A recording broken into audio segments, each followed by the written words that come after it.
I'm gonna turn it over to Tom Wainwright. All right. Okay.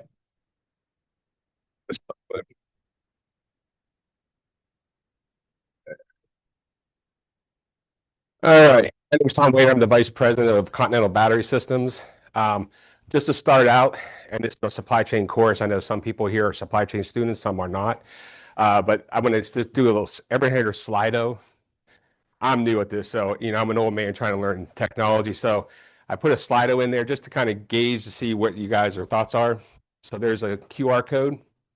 You guys want to go ahead and do that. And basically, I just want to know, what do you think about what's the most important part of supply chain to you? It's just to you, so there's no right, wrong, and difference. Any answer is good. Okay,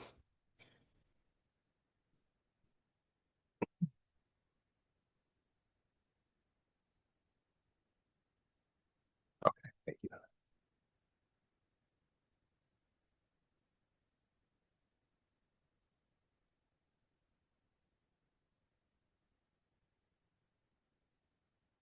I've done this a couple other times. These are actually some very good. I actually do it with my own company, so I do travel a lot.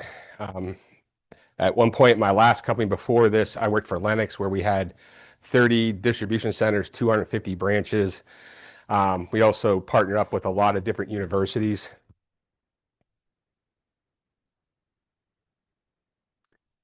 Communication, that's a huge one. Distribution, that's kind of what I specialize in. Communication is huge, and you'll see this as we go along. Hmm.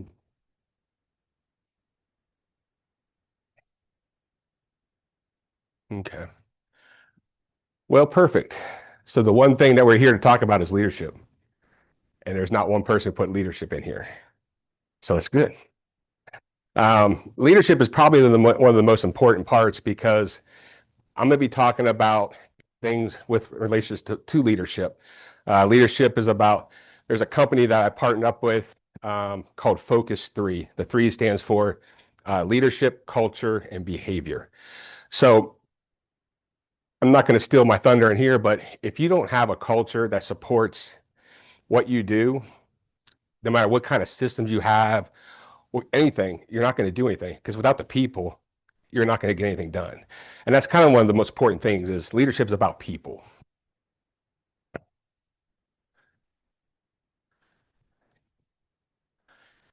All right. You mean that? I'll aim at that.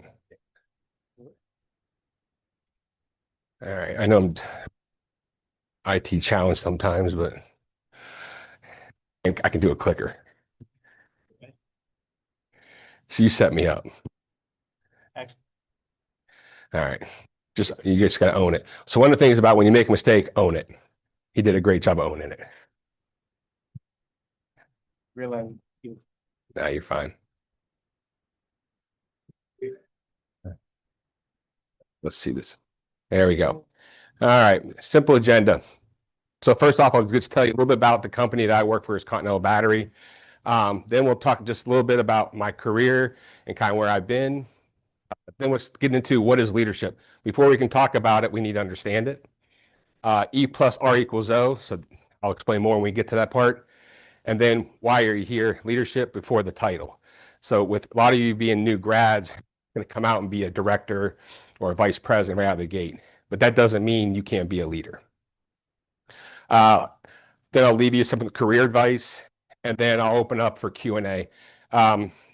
If you have a question during whatever I'm going over at any point in time, feel free just to raise your hand and ask me right then and there. Because if you wait to the end, you might forget the question. And usually if you have that question, probably 10 other people have that question. So I have no problems with you guys asking questions at any point in time. All right, Continental Battery Systems. So I've been with them about a year and a half now.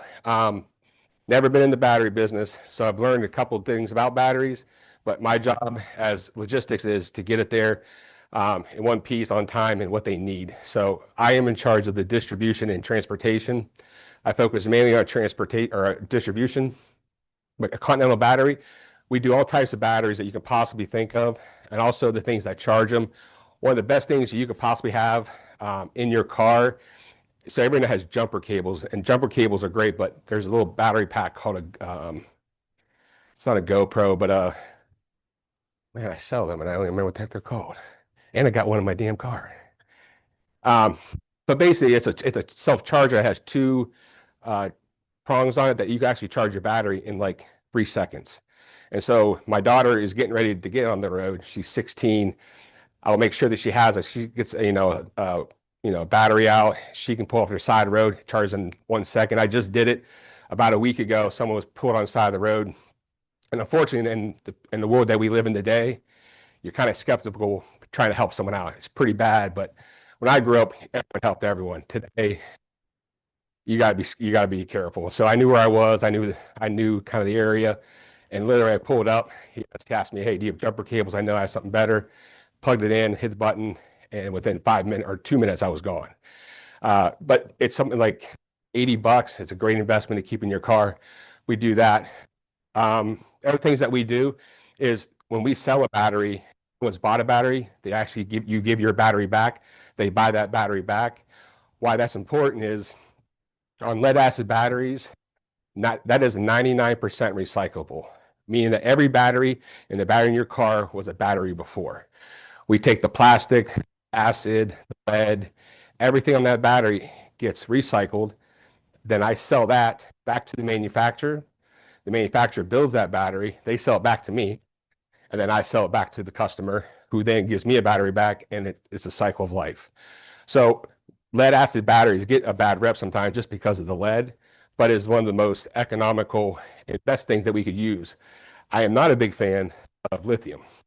I think a lot of people understand lithium who don't understand it, but it's how it's mined, how you get the product, it's not recyclable, but we're getting better with recycling. We are partnering up with a company that takes the car batteries, the big ones in like the Nissan Leaf.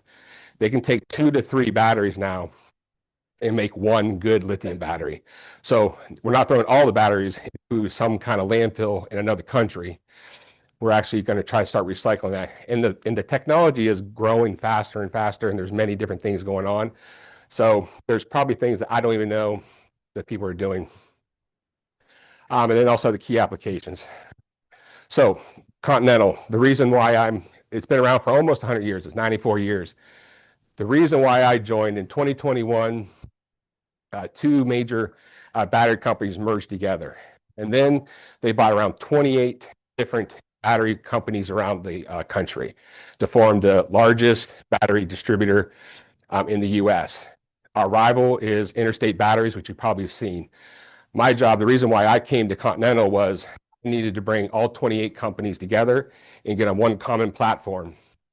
One ERP, one WMS, doing the TMS right now. So when you're trying to get 28 different companies on one platform, I thought that would be fun. I made a mistake. I've been on the road so far this year about 52 days, and I was coming to Continental not to be on the road. So it kind of backfired, but I love putting things together. And when you're working with 28 different companies around the country, everyone thinks they do it the best. Oh, we do it this way. You got the people in the Northeast, and I got the people in the South. No, we do it like this. So just in about a year, we have been able to get everyone. As a matter of fact, as of last month, I had the last facility on the one WMS called RF Smart. There's many different ones out there. We use NetSuite as our ERP, and RF Smart bolts on very nicely to ours. So that's what I've been doing for the last year and a half. And hopefully, and we're PE backed, private equity, so private equity owns us. So the goal is to get this all together, make it all nice and pretty, and allow someone to buy. And it's usually will be probably a manufacturer of batteries that would probably buy us because they will buy our footprint that I'm putting together right now. So my job is to put the DCs and the branches in the best possible place to maximize efficiency and cost. Let's see. All right, just talk a little bit about myself and my career. So I've been in the supply industry for about 32 years.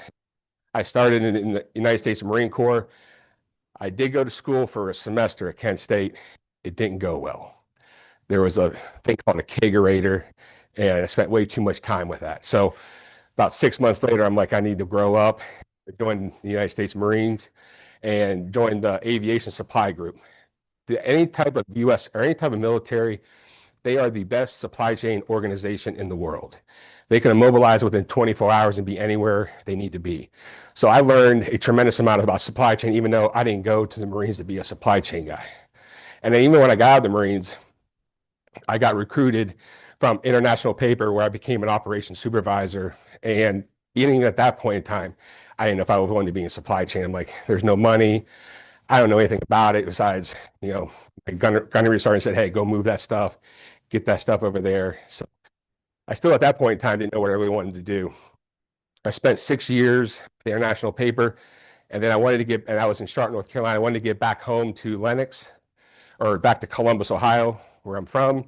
So I joined Lennox. I was going to join them for 1 year. They're going to pay for my move, and I'll figure I'll go work for someone else.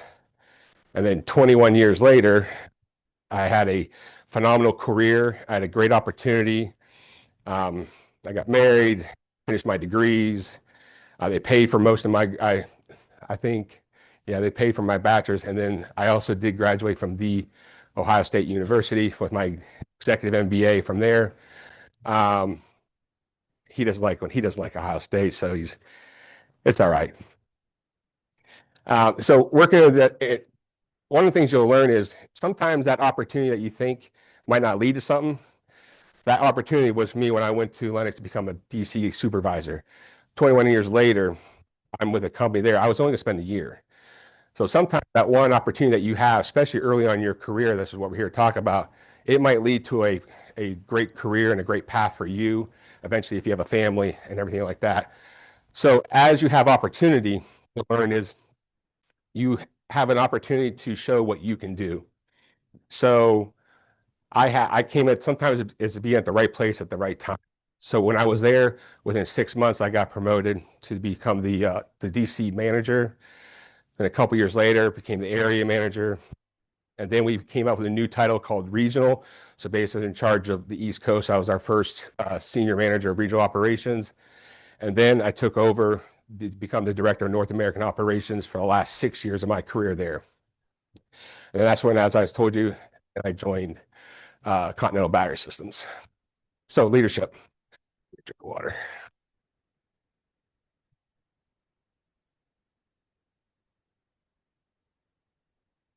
I'm not used to talking so much.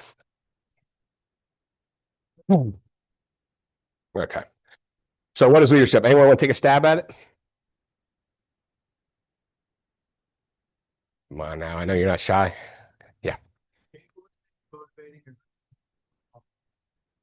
very good. Where was that from? You came up with it? All right, no, hey, I have ChatGPT and all this other stuff, you just never know. Anyone else?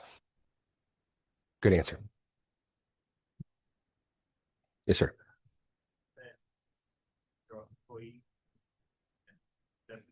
Mhm. Yeah.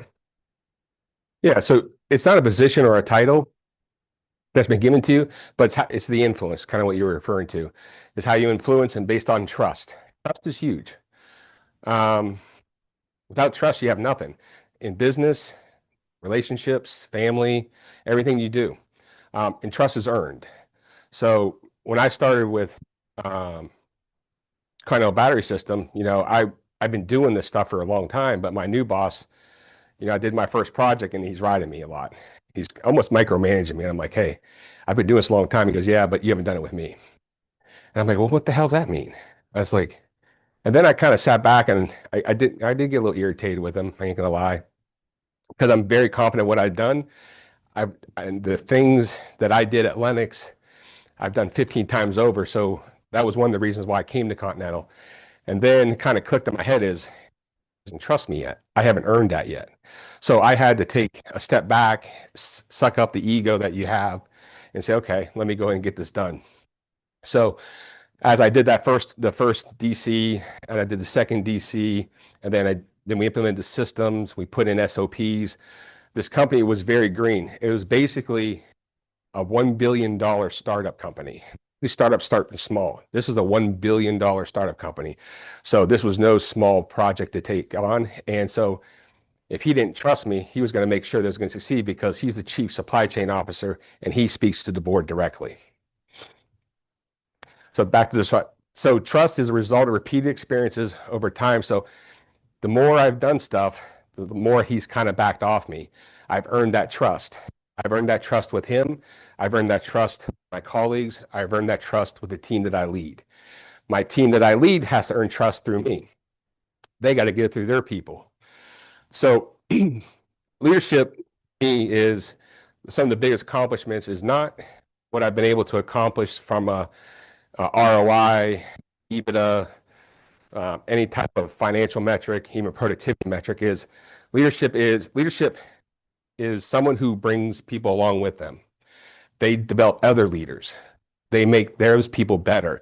The people that you make better make you a better leader. So if you focus on others and develop them, they are going to eventually develop you. I have one person here, Mr. Derek Barnhill. He's been with me for many years, about half our lives, I think. He was one of the first people I hired when I was in Columbus, Ohio, and he was a senior at Ohio State. He was at Ohio State to learn zoology, and he was zoology. I don't know. You got to pull a hand up, I don't know. And so he applies for a job to be a shift supervisor. I'm like, what the hell is this? I took the resume, I threw it in the trash. And he came back and he goes, hey, have you looked at my resume? I'm like, I think I did. And he's like, hey, I'm willing to do whatever it takes. I'm willing to start at the bottom. And I want you to teach me everything you know. And so how I came into the supply chain is the same way. I started when I was a kid.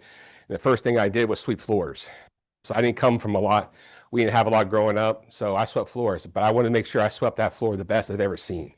Everything that you do has to be intentional and with purpose.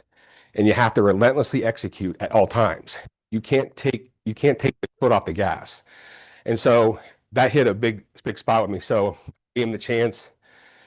20 years later, when I left Lennox, he was the one who took over. He developed his own career. So my path was not his path. He has a different path. But his path went differently. But as he grew, I grew.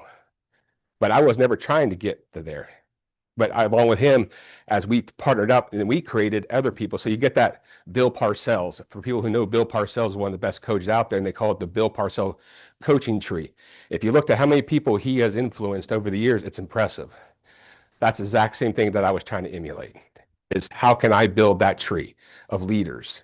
Those leaders will help change the way we do things in life, in business, and everything. So not only did I bring Derek along, we became family, and then you develop these relationships. Those relationships, when you are in a downtime or you need someone on a personal note, even there, those relationships will get you out of a bad spot. If you are a relentless leader, or I'm going to say leader, say a boss, and you don't respect your team, overly demand something that you would never do, and you abuse them, who's going to stay over to help you when you need to get a special order out? Or who's going to be there to help you? Hey, can you take my shift? It's probably not going to be you. And so when you build those relationships, you're building people up. You're building people up. You're building that network. Network it's going to open many more doors for you. You might not know it now, but as you grow, the network I have now is I can't think of something that I would need that I didn't know someone that could help me out. But at every point in time when they needed me, I was always going to be there. So 2 types of leaders. So I know this is through. So this is nothing textbook. This is just me. I believe there's 2 types of leaders. There's a servant leader and a self-servant leader. Servant leader is those exist to serve the people that work for them. And then a self-servant leader believes that all you are here to work for me. So right now, if I was a self-servant leader, all you're here now, you're trying to do something for me that I'm trying to get you to do for me. And it's all be selfish. And whatever you accomplish, I'm going to take full credit for it. You'd be surprised at how many leaders out there are like that today. And no one really would like to work for one of those, especially me. And that was kind of one of the reasons why, as a change of leadership at Lennox, left. And I believe in principle. I have a foundation that I will never compromise. And so when you build that foundation and that foundation is at risk, you have to make tough decisions in your life. So, foundation. When I talked about leadership, focus three, the three means leadership, culture, and behavior. So I'll say this probably numerous times here. Leaders create the culture that drives the behavior that produces the results. So if you don't have the people with the right culture, with the right behavior, you're not going to produce those results. So leaders need to invest in that culture. You'll see that culture eats strategy for life. You could have the best technology, the best systems, the best everything, but if you don't have the culture that supports that, you'll never succeed. So that's what I'm saying. A leader understands that. Invests into the culture, invests into the people. That's going to create a better behavior from the team that will get you the results that you've been asked to by either your shareholders, your owner, your customers. So this is kind of one of the things we've always said. And then people have said, well, how do you know if you have a good culture? Anyone have any idea? How do you know when you know you have a good culture? Is anyone part of an organization or something? Yeah, go ahead. Yeah, good answer. Yes. I did work for enterprises. What's that? I did work for enterprises Uh-huh. to prepare for landings. Yeah. We actually respond better to my manager than the supervisor. The supervisor has been slacking on that. They basically compared to our manager, who's more like hands-on, plans dirty with y'all. I'm gonna help you a lot of stuff. He's involved there.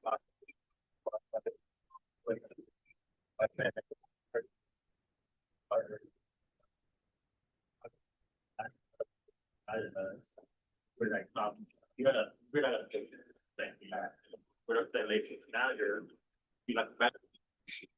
And that actually kind of, yeah, like we actually see there's a result of the difference. Or kind of good manager, good leader versus kind of bad leader. Yeah, no one likes to be micromanaged. Man, I was going to say something and I just went totally blank. This would happen when you get older. It happened. Dr. Salz, he multiple times a day for you because you're older than me. Yeah, but micromanagers are horrible. I mean, it's, trying to think what else was I saying about someone else had their hand up about culture, being part of a strong culture. Yes, sir. How you're able to recover as a team when times get tough. Yeah, that's a good one. Anyone else? So culture is what leads when no one's around. So you could walk away. I can go on vacation for 2 weeks and I come back, I don't have a mountain of paperwork, things are running. So when I travel and I go to an organization or when I go to one of my facilities, I'm assuming that they're probably cleaning up, try to make everything look pretty and all that. So there's a lot of times I just show up. I don't tell them I'm coming, but that's kind of an expectation that I set forth once I joined.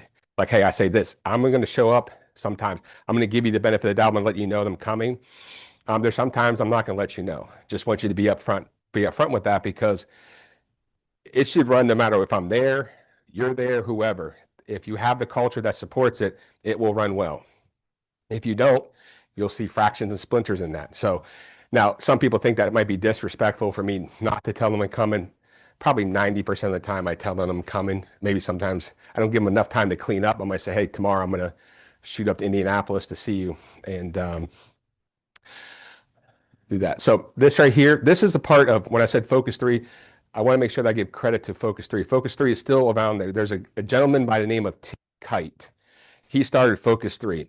When I was in Atlanta, living there, Derek and myself, we partnered with this company. Because we went ahead and I did my Lean Six Sigma through Georgia Tech and did some certification, but also we did culture training. And culture training, we brought them in-house. I believe they started at Ohio State when it came to with Urban Meyer, and back in 2014 when they won the national championship, Urban Meyer came to this guy named Tim Kite and says, I need help with creating a positive culture. And for a successful coach like that, who already had coached at Florida and Utah and had great success, for someone at that kind of stature said, hey, I need help building a better culture, that says something about Urban Meyer, whether you like him or you don't like him. And he brought Tim Kite in, leadership and culture. And we're getting ready to go into the basically the foundation of what leadership and the culture is. But he always started this. It's called the performance pathway. Leaders create the culture that drive the behavior that gets the results. So E plus R equals O. Has anyone ever heard of this besides you? No one? Yes, sir. Outstanding. Do you know what that means?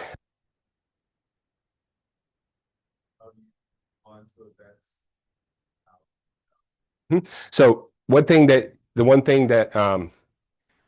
you can't control is the event that happens to you, and you can't always control the outcome. The only thing that you can control is how you respond to that event, whether positively or negatively, it will impact that outcome. So if you respond poorly or below the line, I like to call it, that's with emotion, you will get probably a not satisfactory outcome. Now, this kind of goes with everything. Let me see. Anything in life, it kind of, my kids, I have a 16-year-old and a, what is he, 13, 16, 13. Good Lord. I'm the reason for birth control sometimes, my kids, my son. But E plus R equals O. I teach them all the time. It's like, hey, when you make a mistake and you choose to respond poorly, like, hey, did you have your cell phone in your bedroom last night and doing TikToks until 2 o'clock in the morning? Oh, no, no, no. Well, I have an app that shows me that she was doing that. So she chose to lie or to respond indirect. So she was going to get in trouble no matter what. But then since she lied, that response that she gave me made her punishment 10 times worse. And by the time that I had to tell them today, this has been going on. I've been teaching them this since they were probably 6, 7 years old, about E plus R equals O, how you respond. Because also when the teacher asks you to do something, how do you respond well to that teacher, your coach? E plus R is huge in sports. There is multiple universities now that follow this because they create a culture to where how they respond to pressure situations allows them to play and exceed, or to succeed in the most difficult things. When you have these elite athletes and they choose to respond the right way, it's a powerful thing when everyone is steering and everyone's going that right direction. That ship is going full steam and you're not going to stop them. And you can see, like the team that just won the national championship, Indiana. No one in their wildest dream could think Indiana would win the national championship. But that coach had that team aligned and on one mission. And that they didn't hear one thing outside their box. That culture drove that team to achieve the ultimate goal.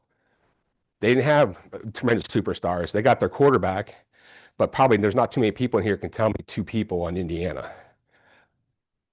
So how do you do that? It's driving the culture. So invest in that team, invest in the leadership. The leadership will then invest in the people down below, and it's a continuous change. So break down E plus R equals O. The first thing, it's a mindset. You have to be prepared for this. You have to be in the right focus and right mind. Set is the skill set. So E plus R is something that you just don't, I kind of wrote down here. It's the mindset is the fundamental belief, and the skill set is the discipline. So the fundamental belief that you need to respond right. You have to think before you act. I get emotional. I'm an emotional, crazy thing. Ask my wife. I do not respond well sometimes. I stay in the doghouse, but I'm getting better. It's been 20 years, but my goal for maturity is probably age 63. I should be at maturity level by then. But my wife, she helps me try to get better. I don't always do well. Guys are kind of big, dumb animals. So for the women out there, don't have high expectation of us because we're going to disappoint you. The second thing is the skill set. This is something that I work on every day. I wake up, how can I get better communicating? How can I get better with my response? I made it this far in my career. I tell people because I made more mistakes than you. I had one employee said, "Man, you suck that bad because I make mistakes all the time." And I was like, "No, I make mistakes, but I don't make that same mistake twice. That's my goal, is to learn from that. Because when you make it 2 and 3 times, that's failure. Failure is not an option. But mistakes are important. I encourage mistakes because that's how you learn. And so when you make that mistake and you learn from it, then it becomes, you add that to the back of your memory and you keep building the skill. As you build the skill, you get better. One of the things, even to today, managing how you communicate. At the beginning of this, we talked about what's important in supply chain, and a lot of people put communication. That's something that I struggle with every day, is communicating up. I do a great job of communicating across, and I do a good job of communicating down. I don't do a good job communicating up. That's something that I work on every day with my leader. And I think, some people do a great job. This is not the ass kissers, but the ones that communicate up sometimes are just being bobbleheads saying yes, yes, yes, but they're really not managing. They're just submitting to this boss no matter what they say. I have an opinion. I want to make sure that what I have to try to do is be able to articulate to people that are in higher positions, and sometimes I might not do that well. So one thing with the mindset is understand that you don't control the events. The only thing that you can, yes, sir. No, you're fine.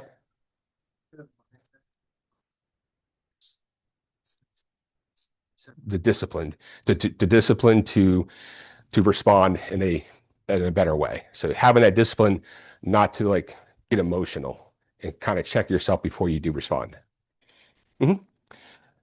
So let's see. So you don't control the events. Understand that you can't control if someone's driving a car and it drives it right into you. That's going to happen. You're just going to have to respond. You got to figure out how to respond to that. If you see it quick enough, you might be able to avert it, but we don't control the events that happen to us. The only thing we control is your response.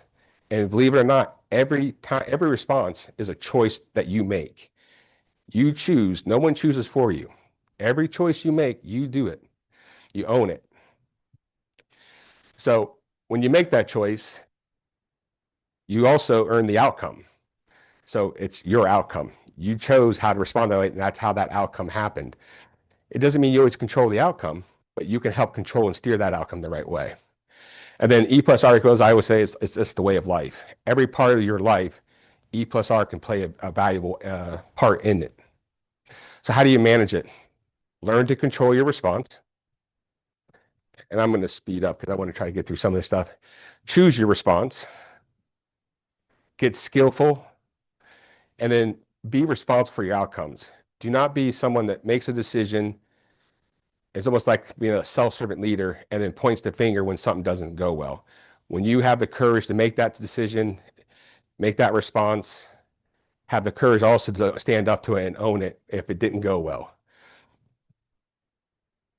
All right, how to stand out early. So as you guys are coming into the workforce, wrote down some notes here because this is important, because like I said, leadership is not a position. So, it's a mindset. So what I put down in here is, as you prepare to graduate and begin your careers in supply chain, whether it's in operations, leadership, procurement, any type, or even outside of supply chain, everyone's not supply chain.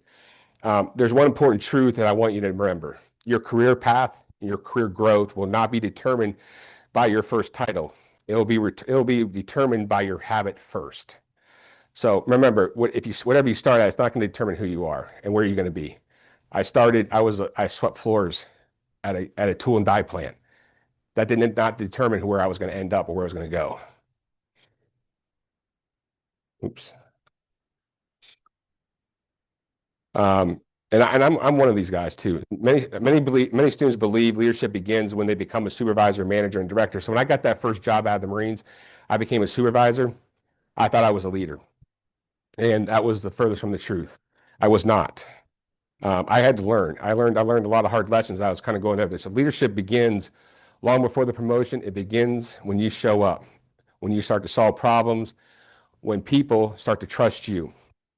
So like, no matter if you're in supply chain or wherever you end up at, where speed, execution, communication, teamwork matter every single day. So I say, never let off the gas pedal. Every day is like a job interview. Like, I hire temps every day is a job interview that when, um, you're on a project and we're not going to be 100% every day, but if you're going to be 80%, give me 100% of that 80%. Now, you're not going to be on your best game every day. Today wasn't on my best game. I have 3 facilities that have to close down by April 30th to roll into new facilities, combine 2 teams into 1 team within the next 4 days. And there's one other thing I'm doing. And I just opened up a brand new DC in Atlanta that has some technical challenges. And so today was not probably a good day for me, but I made it the best I possibly could. I made sure I made those calls to see, hey, I called Atlanta. Hey, how are you doing? I know it's tough. Stick it out. What can I do for you? So you're going to have those days when you're not going to be on your A game. Today was not there. And then I get to come up here, and actually this was kind of my highlight of my day, is I get to talk to you about leadership and culture, something that I'm very passionate about.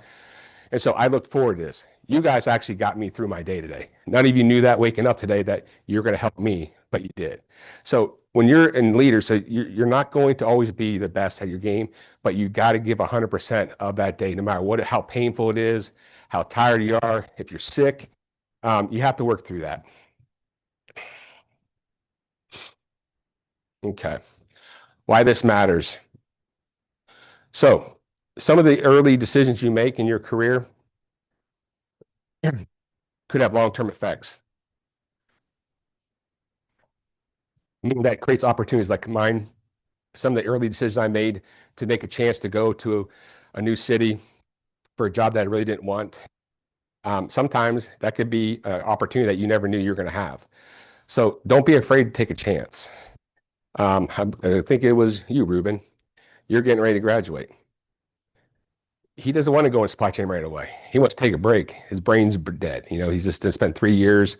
He wants to do something mind-numbing. But I guarantee maybe that one thing, he might take that job off. He might take, so-called, he's going to take it off, not going to be in supply chain world. And he might be surprised that he might just find his new career. You just never know. He doesn't even know that. He's listening to me right now. I never said this to him yet. And if it does happen, 10%. First paycheck. Just first paycheck. So don't be afraid to take that chance. Don't get focused on that first job title. Look beyond.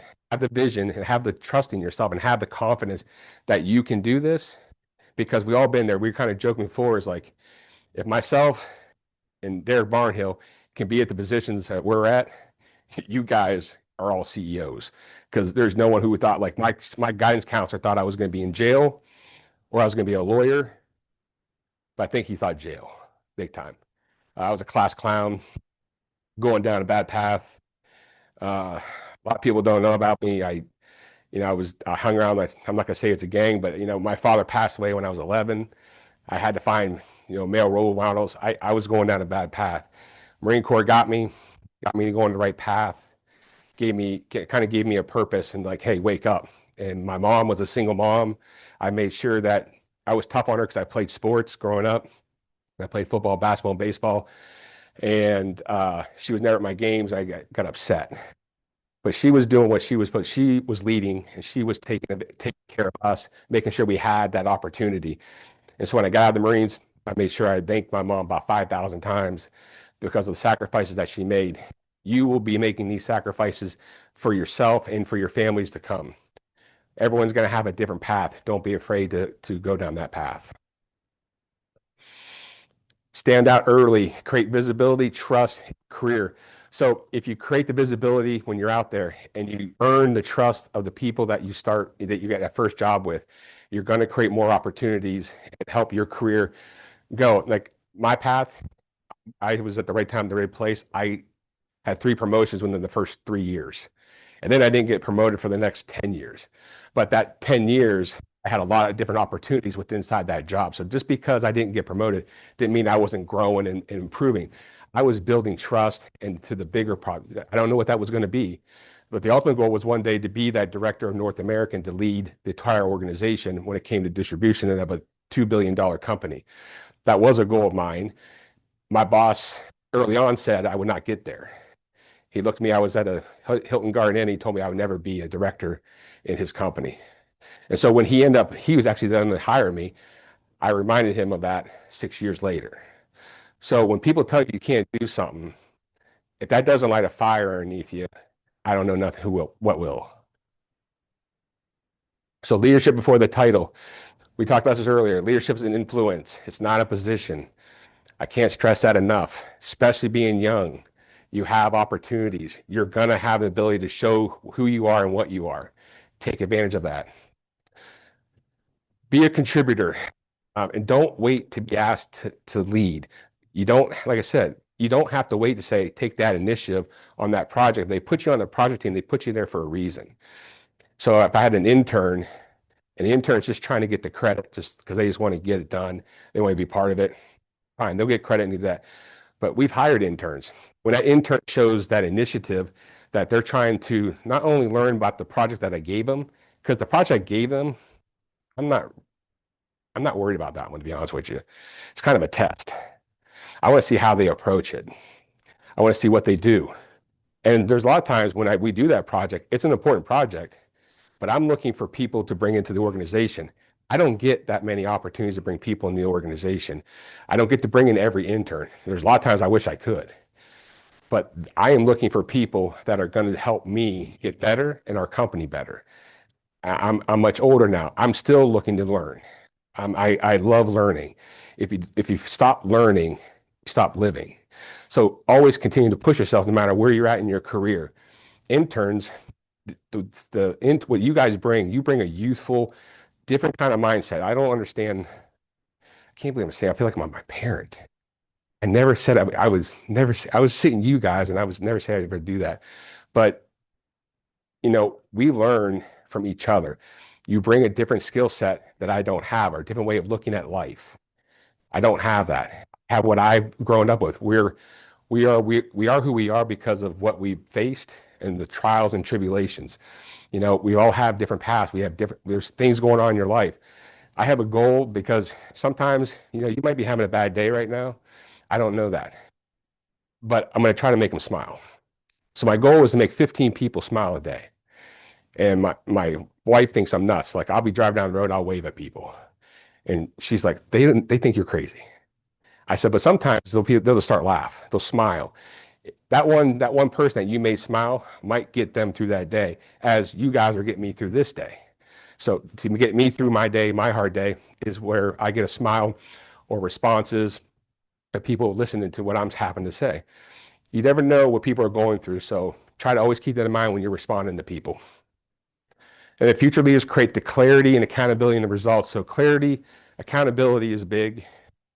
And then those will always, no matter how you approach it and the behavior, that will give you the results.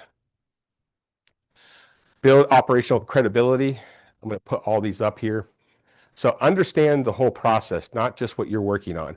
If I focus just on distribution, I had a call today with 7 different departments. My one department impacts 7. If the 7 departments are not aligned, so if they get bonused on cost savings, they get bonus on sales, everyone gets bonus on producing more units, no matter if we need them or not. If all 3 departments are not aligned, they're going to go this way and the company is not going to achieve what they need to achieve. So what we do as a company is we get all 7 departments in one room. We set the bonus plans together, we set the goals together, and we act as one team. Because when you don't, that's the reason why I came to Continental, is they are a company like that. They had different paths. I was focused on cost reductions and growth, and sales is saying, hey, we'll do this for you too. So how did I do that? Did I do that? Okay. So make sure that you understand the end-to-end. And instead of asking, what should I do? Ask, here are 2 possible solutions. What would you recommend? So if someone say, hey, I don't know what to do here. Have an idea. Bring up some, don't be afraid to bring up an idea or 2, because it might lead to something. That one idea usually leads to another idea that leads to another idea. So sometimes we have a crazy uncle that works in our company. He has a crazy idea. Then that one thing he says triggers someone else. They have an idea. And then by the time you know it, by the end of that, you might have the solution that you're looking for that you never knew you would if that person with the crazy idea didn't ask about or to bring it up. Own your problems, not just a task. Instead of pointing the finger, take the time to look, try to find the root cause. When a mistake happens, so say if a order puller makes a mistake, the first thing I tell that manager is look in the mirror. It might not be the order puller. It's probably the person you're looking in the mirror at is the problem, is the root of the problem. The manager might not have trained that employee to understand that this product has a special identifier. So he didn't take the time, or she didn't take the time to train this person right, which then caused ripple effect throughout the organization and the customer. So then we disappointed the customer. And a lot of times you don't know when you disappoint a customer. The only time you find out is when they don't come back. And when they don't come back, it's too late. So then you lost a customer and maybe more customers, because usually when people are pissed off, they tell 10 people. When they're happy, they tell 3. So you might have lost a lot of business. Communication. This is what you guys brought up earlier. This is what I struggle with sometimes. Sometimes I try to articulate what's in my head. It doesn't always come out well. I chat GBT, some of that stuff. That stuff's pretty dangerous. It's good. I mean, I use it a couple of times and I sound like a genius. But if you put it in there, you better be able to back it up too. So don't get too smart. But be clear, concise, and data-driven. Follow up. That's a big one. I struggle with that too. I get too busy. I overextend myself, and then I don't get back to someone, or I don't follow up. That right there leads to someone not trusting me going forward. So if you don't follow up, you lose trust. Trust is, as I said, over time, you're building your reputation. It's so hard to build that reputation. It takes years sometimes. It takes one time to disappoint someone and lose that trust, and you're back to square one. Or if you might not even get it back. Cross-functional, I hit on this earlier, is, make sure that you're just not having tunnel vision and worried about your own department, your own team. Make sure you have a vision of the entire company and everything that you touch or impact. Professional habits that differentiate you. Be dependable. Consistency beats occasional brilliance. I can't tell you how important that is. I do not want a Superman. I was a Superman one time. And I think Derek would, we were in Grove City, Ohio, when we were the worst DC out of 80 or out of 70. And then years later, we were number 1. We were beating our chest, but we were working 16, 20 hours to get there. And we did everything ourselves. We didn't trust people. We didn't build the team. So we got all these accolades. Then we get promoted. Then I move on down to Atlanta. The facility that I left crumbled. So it went from number 1 almost back down. And how's that even possible? This team was number 1.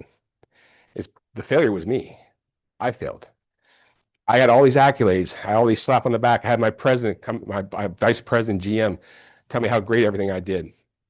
And then it collapsed, and he comes, he goes, man, how's that even, man, that leader sucks up there. And then I had to admit to it. And I sat there and I'm like, how is that possible? I built a house of cards and it crumbled. That was the first time that I realized that you don't need a Superman. You can't do everything by yourself. You need your team and your people.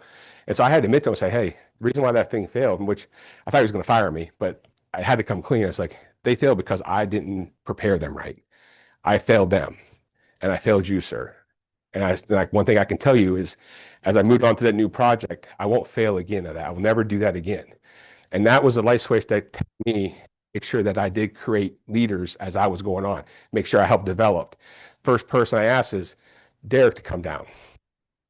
Without a doubt, he just said, yes, I'm ready. I built that trust with him.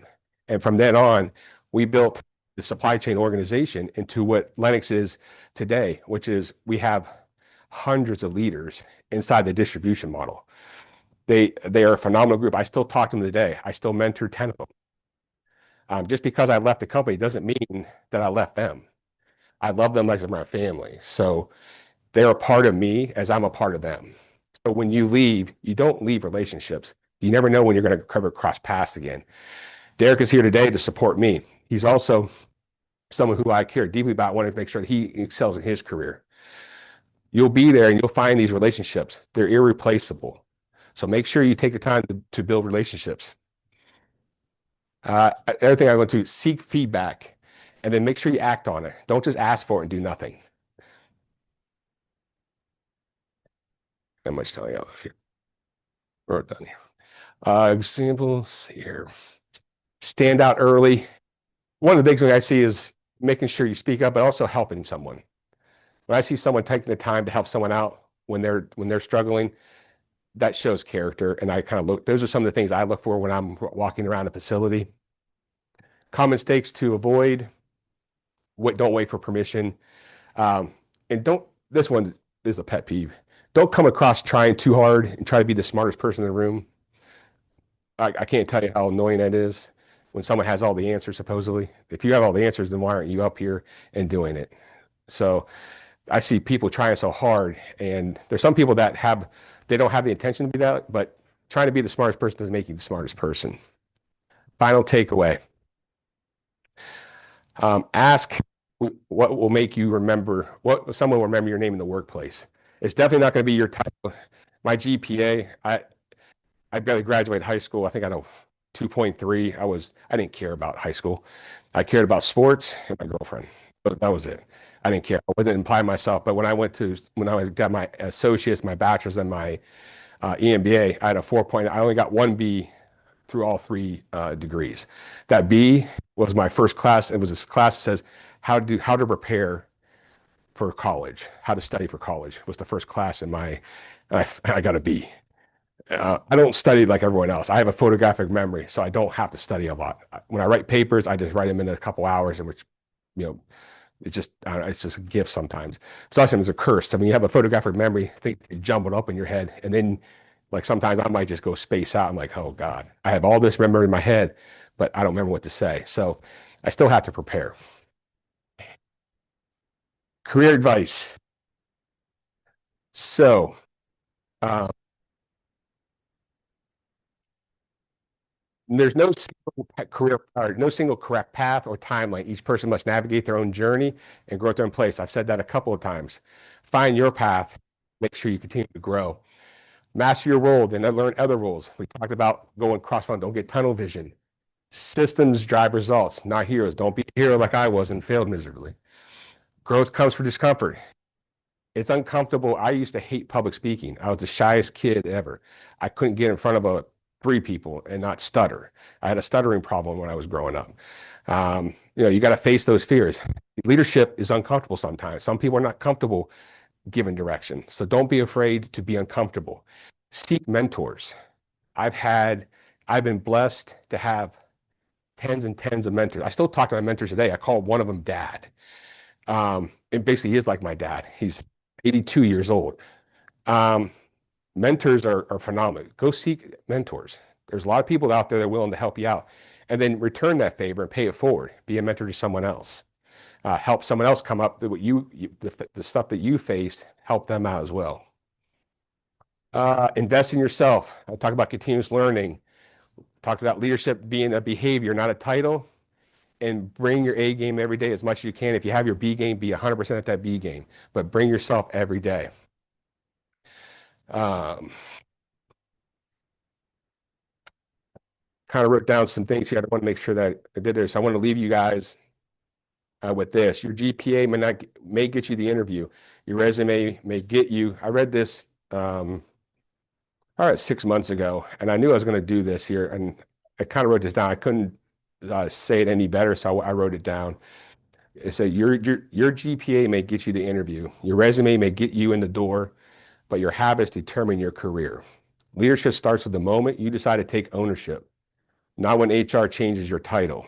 Don't wait for permission to lead. Lead with reliability, professionalism, problem solving, humility, action. Because the people who rise the fastest are rarely the loudest. So you don't have to be loud. They are the most trusted. Trust is built one decision at a time. And that time starts now for you.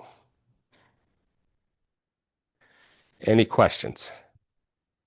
Anything you want there? And then if you want to connect with me through LinkedIn, That's how the best way to get a hold of me, through LinkedIn.